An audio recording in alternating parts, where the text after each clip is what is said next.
रोते हो तो तोर नयन मागे पगली मरल हियो खाई के जहरबा। रिकॉर्डिंग बाय माही स्टूडियो जहानाबाद।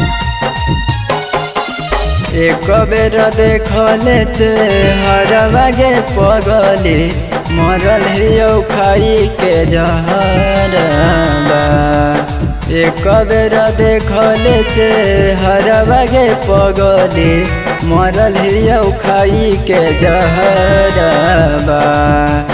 रोते हो तो तोर नयन मागे पगली मरल हियो खाई के जहरबा। रोते हो तो तोर नयन मागे पगली मरल हियो खाई के जहरबा। रोते हो तो तोर नयन मागे पगली मरल हियो खाई के जहरबा।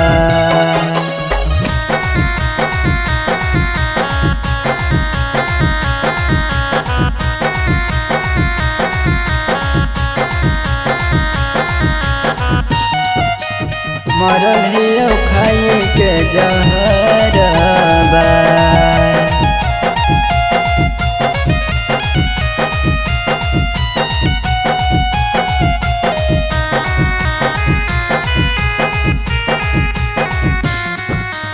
आगे कफन ओढ़ा के दफन कर दे मरला सबा।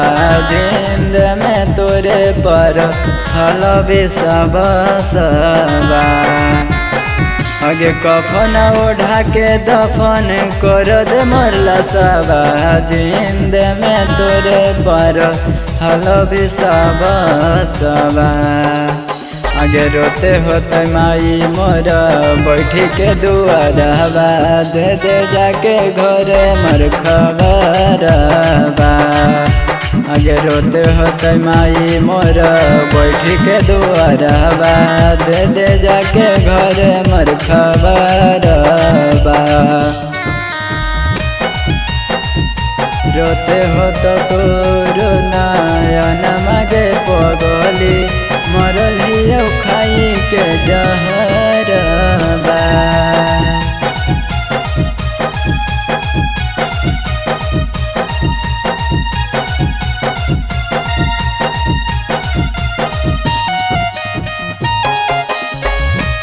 मरल हियो खाई के जहरबा।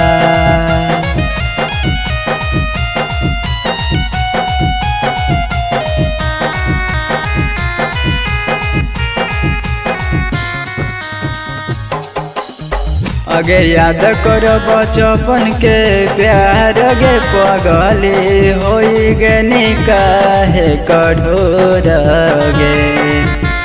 आगे याद करो बचपन के प्यार गे पगली होई गे निकाहे कठोर गे। आगे चिंटू वाला छुमन के बना जो कहरबा गे पगली मरल हियो खाई के जहरबा। आगे चिंटू वाला छुमन के बना जो कहरबा गे पगली मरल हियो खाई के जहरबा।